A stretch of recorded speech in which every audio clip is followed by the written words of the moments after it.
Bom dia! Hoje é 19 de fevereiro, dia do Muriçocas do Miramar. Um bom momento para a gente conversar aqui na Secretaria de Saúde sobre urgência e emergência no Carnaval. E quem vai conversar com a gente sobre isso é Débora Gomes. Ela é a coordenadora da Rede de Urgência e Emergência do Estado e vai conversar com a gente aqui sobre esse tema. Débora, bom dia. Bom dia. Débora, vamos começar primeiro pelo Muriçocas do Miramar. Como é que vai ser o esquema para hoje à noite? Então, para o evento em si, foram dimensionadas algumas viaturas e equipes do SAMU e do Corpo de Bombeiros para cobrir os eventos. Acho que o pessoal que já participou de algumas festividades que já aconteceram percebe que sempre tem viaturas do SAMU e do Corpo de Bombeiros. Então, hoje não vai ser diferente, né? Hoje tem escalado para trabalhar uma unidade de suporte avançado do SAMU, 3 unidades de suporte básico e vai ter um ponto fixo de equipe do SAMU na frente ali do supermercado Pão de Açúcar. Exatamente. Vai ter um ponto fixo com a equipe de 2 médicos, enfermeiros e técnicos. Então, serão uma unidade, uma viatura para suporte avançado, 3 viaturas para suporte básico e uma equipe, né, no caso, uma equipe de ponto fixo na frente do supermercado. Do Corpo de Bombeiros serão 4 ambulâncias, 2 motos e os bombeiros militares que ficam fazendo o patrulhamento durante todo o evento, fora os carros de apoio que eles têm também. Vamos pensar isso na prática. Então, a pessoa está lá dançando, tudo mais, acontece algum problema, começa a sentir um mal-estar, alguma coisa desse tipo. Como é que ela tem acesso a toda essa estrutura de saúde? Se ela estiver próximo a um desses pontos, ela já estiver visualizando, ela pode ir diretamente à equipe. Ela não precisa ligar para 192, que é o número do SAMU, ou para 193, que é o número do Corpo de Bombeiros. Ela pode ir diretamente à equipe. Se ela não estiver visualizando, ela pode ligar para esses números que eu falei, que a própria equipe médica, né, de regulação, ela vai orientar onde está a viatura mais próxima dela. Ela vai dar a localização dela e a própria equipe vai orientar onde é que tem uma viatura mais próxima dela para ela buscar. E aí, se for caso mais grave, que a pessoa precise ser levada para um hospital, tudo isso será feito? Sim. O SAMU é o médico regulador da central que já faz o direcionamento. Mesmo que você não ligue para 192, você vai diretamente na viatura, eles vão prestar o primeiro socorro para você e lhe encaminhar, vão ligar para 192, a própria equipe liga, avisa para a central que está com a determinada situação e a central sinaliza qual hospital que ele tem que se dirigir. E quais são os hospitais que vão estar, trabalhando hoje para receber esses foliões, caso precise? A gente espera que não precise. Isso. Assim, pelo perfil do tipo de ocorrência do evento, serão o Hospital de Trauma de João Pessoa e o Ortotrauma em Mangabeira. O trauminha. Isso, no caso para possíveis fraturas, quedas ou algum acidente, a pessoa indo ou voltando do evento. Em caso de embriaguez, a pessoa venha passar mal ou não se alimentou direito, às vezes tem gente que desmaia pelo calor, por tudo, tem um aumento de pressão, então essas pessoas podem ir para uma unidade de pronto atendimento, uma UPA, qualquer uma das 4 UPAs aqui. Porque elas estão de plantão, né? Elas ficam, no dia a dia elas já funcionam assim, sim, né? Sim, 24 horas. Exatamente. Débora, e aí a folia está lá acontecendo, mas tem gente que não vai. Tem gente que não vai para a folia, fica em casa. E aí essa pessoa acontece de ter algum problema de saúde e como é que funciona? Vai funcionar do jeito de sempre? Tem um esquema especial? Sim, funciona normalmente. Aqui em João Pessoa, como tem uma quantidade maior de viaturas, né, tanto para Corpo de Bombeiro quanto do SAMU, eles deslocam só parte da viatura para o evento. O SAMU mesmo, a frota dele convencional, ela permanece intacta, porque eles deslocam as viaturas que geralmente são reserva técnica. Então, eles escalam a equipe extra, ocupam essas viaturas que são reserva técnica e colocam no evento para não ter que desfalcar a frota convencional. Então, uma pessoa que está em casa e precise do SAMU não precisa hesitar em ligar para 192. Segue a orientação normal, pode ligar para 192 que tem viatura funcionando normalmente. Ainda vem aí, o Folia de Rua é até sábado, né? Ainda vem aí 2 grandes blocos, que é o Cafuçu, que acontece nessa sexta-feira, e no sábado, as Raparigas de Chico. Vai ser um esquema mais ou menos bem parecido? Semelhante, isso, bem semelhante. Sempre funciona nesse esquema quando tem grandes eventos que envolvem uma concentração considerável de pessoas, multidões. Aí é necessário que se faça esse esquema, porque não teria como uma viatura que está fora do circuito chegar para atender a ocorrência. Muita gente não tem como abrir tanto caminho, então é importante que elas já estejam com esse suporte no próprio evento. E em municípios, vamos só fazer um esclarecimento, em municípios que não tem a frota que João Pessoa tem, por exemplo, e que tem festividades como essa, aí eu vou citar o exemplo de Lucena, Jacumã, que são praias que recebem muitos foliões no período carnavalesco, né? Tanto por ter algumas festividades carnavalescas, como pelas pessoas que gostam de aproveitar o litoral da Paraíba.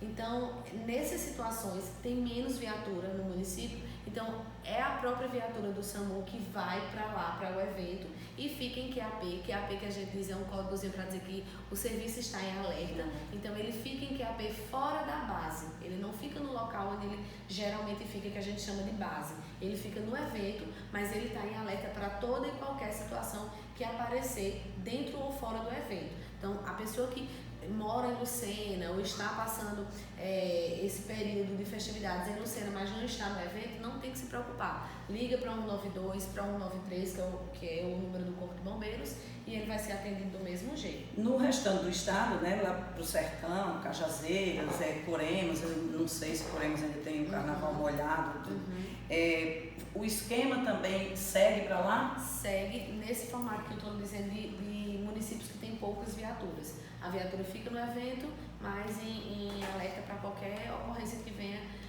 acontecer. Muito obrigada aí, Débora, mas não acabou não, viu? Obrigada por essas primeiras informações. Considerando aí esse período carnavalesco, quais são os serviços de urgência e emergência que vão funcionar nessas festividades? Então, unidades de pronto atendimento e os hospitais, as UPAs, que a gente chama de UPA, né, unidades de pronto atendimento, eles continuam funcionando 24 horas normalmente.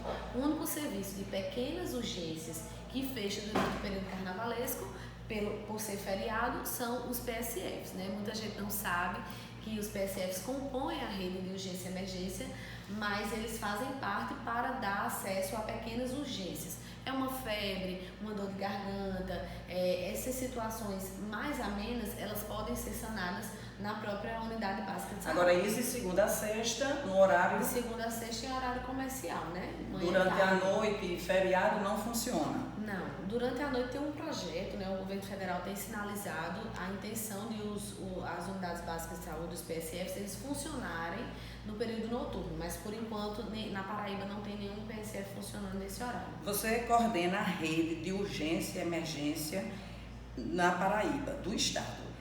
Quais são as unidades que compõem essa rede?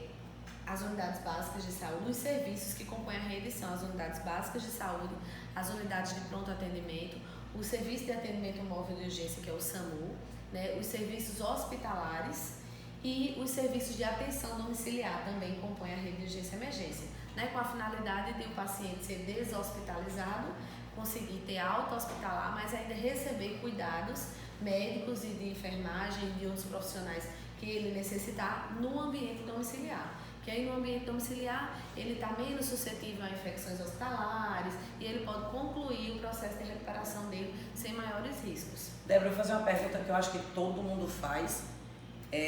Qual é a diferença entre urgência e emergência? Então, urgência são casos que ele não necessariamente podem evoluir para a morte. Então, são casos que não têm risco de vida para o usuário. E emergência é um caso potencial para a morte, então ele tem risco de vida. Pode dar exemplo dos dois? Iminente. Por exemplo, seria um caso de emergência, um infarto. Se ele não tiver uma assistência, pode levar a óbito.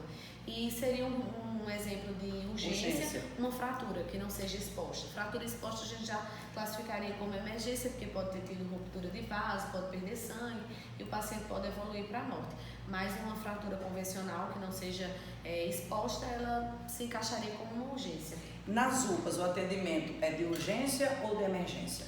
Tanto de urgência quanto de emergência. Todas as UPAs ela tem uma sala vermelha, que a gente chama, que é a sala de estabilização. Então, se porventura chegar um paciente lá, porque o paciente não tem como saber, às vezes, que aquilo é um sintoma de infarto. Ele está com uma dor no braço, ele está com a sensação de constipação, né? De estômago cheio e aliado a essa dor no braço, todo esse mal-estar. Então ele pode estar tendo um infarto e ele não tem como saber. Então ele procura a unidade de pronto atendimento mais próxima dele, pelo desconforto. Chegando lá, é feita a estabilização nessa sala vermelha. Então, tanto a UPA pode receber pacientes de urgência quanto de emergência. A gente chega na UPA, principalmente nas UPAs, tem lá aquela classificação, vermelha, amarela, verde, azul. Não é isso? Qual a importância dessa classificação? A classificação ela é importante tanto para dar tempo-resposta satisfatório para as situações de emergência, né? Quanto para a população entender por que outros usuários estão passando na frente dela. Se for uma situação de emergência, tem risco de vida, ou uma situação muito urgente, é óbvio que ela vai passar na frente de outras pessoas que se encaixam como pouco urgente. Aquelas classificações, elas são justamente para a gente conseguir diferenciar uma situação da outra. Então, a azul seria uma situação pouco urgente. A situação pouco urgente, que a gente classifica como azul num hospital ou numa unidade de pronto atendimento, ela seria uma demanda de PSF. Por isso que eu estou dizendo que o PSF é um componente da rede de urgência e emergência, porque ele pode atender demandas pouco urgentes. Então, uma demanda de PSF, quando ela chega numa unidade de pronto atendimento ou hospital, a gente classifica como azul. E aí a gente tem a urgente, né, que seria a verde, né, uma situação urgente, mas que o paciente ele tem condições de esperar um pouquinho pelo atendimento. E a gente tem a muito urgente, que seria a amarela, que ele tem condições de esperar, mas ele não pode esperar tanto. Então, o tempo de atendimento aí entre 20 e 40 minutos, um paciente de amarela. O paciente de verde é geralmente de 1 a 2 horas. E o paciente de azul é um paciente que pode esperar até 5 horas pelo atendimento. Já o paciente de vermelho, ele não é nem pouco urgente, nem muito urgente. É um paciente emergente. É um paciente que, se ele não tiver o atendimento, ele evolui para óbito. Então, o tempo para ele ser atendido é zero. É um paciente que ele chegou, ele tem que ser atendido de imediato. Ele não pode esperar pelo atendimento. Então, para-se tudo que está fazendo, se só tem uma equipe médica, ele para o atendimento que ele está realizando e ele corre para o socorro da pessoa que chegou classificada como vermelho. Legal, muito bom saber aí porque eu já vejo pessoas, às vezes as pessoas ficam reclamando que eu cheguei primeiro, não fui atendido, fulano chegou depois. É muito pertinente isso que você disse, que é justamente para as pessoas entenderem que tem gente que está numa situação pior e tem que ser atendido primeiro, né? Bom, só fazendo um esclarecimento, além dessa classificação pela condição de saúde, a gente tem outras outras prioridades que não podem ser esquecidas, né?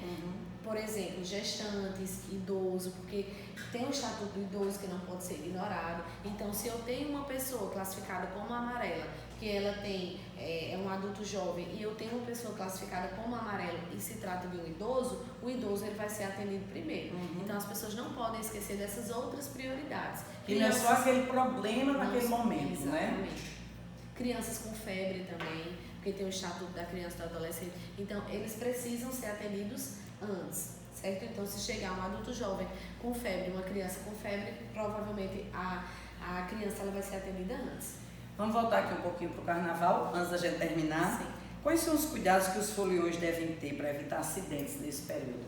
Então, é importante ter cuidado principalmente com o excesso de bebida, né? Assim, se for beber, se hidratar, procurar sempre estar hidratado para evitar a embriaguez num nível que possa levar ao coma alcoólico. Então, se alimentar bem para retardar a embriaguez, se alimentar, se hidratar. Se por acaso ingerir bebida alcoólica, evitar dirigir, não dirigir, né? A gente sabe que algumas pessoas desconsideram isso, pensam apenas na fiscalização policial, na multa, mas a gente tem um número assim exorbitante de acidentes automobilísticos, principalmente de motocicletas na Paraíba, por conta da junção de motos com bebida, né? Então a gente pede para as pessoas evitarem e evitar maiores desgastes e até um problema grave podendo levar a óbito. E também para as pessoas evitarem beber e irem sozinhos para a piscina, para o mar, evitar afogamento, né? A gente tem muitas ocorrências de afogamento e acidentes automobilísticos nesse período. Não só no carnaval, mas em qualquer feriado prolongado. Então a gente pede que as pessoas tenham esse cuidado e, em termos de saúde mesmo, evitar beber sem se alimentar e sem se hidratar. No mais... Débora, Muito obrigada pela sua participação. Bom carnaval, boa folia de rua aí, Obrigada. Bom trabalho. E a gente está chegando ao fim, queria saber se você teria mais alguma coisa para acrescentar, para concluir aí seu pensamento. Não, é isso, os serviços estão disponíveis, né, 24 horas, seja SAMU, UPA, hospitais. Se tem alguma dúvida, não sabe para onde se direcionar, pode ligar para 192, existe um médico regulador no 192, que ele sabe se a sua demanda é uma demanda que vai precisar que uma viatura vá até você, ou se você tem condições de ir para o serviço mais próximo. Se tiver um serviço mais próximo de referência para a sua situação, ele também vai saber orientar. Então, em caso de dúvida, não hesitem em ligar, porque a saúde está aqui para servir a população. E a gente espera que todo mundo brinque o carnaval com consciência e da forma mais saudável possível. Muito importante essas informações. Então, bom carnaval para vocês, boa folia de rua, né? Que ainda tem mais uns dias aí pela frente. E na próxima quarta-feira a gente não vai ter a live porque é quarta-feira de cinzas e o expediente começa de meio-dia. A gente volta na outra quarta-feira, tá bom? Beijos, até lá!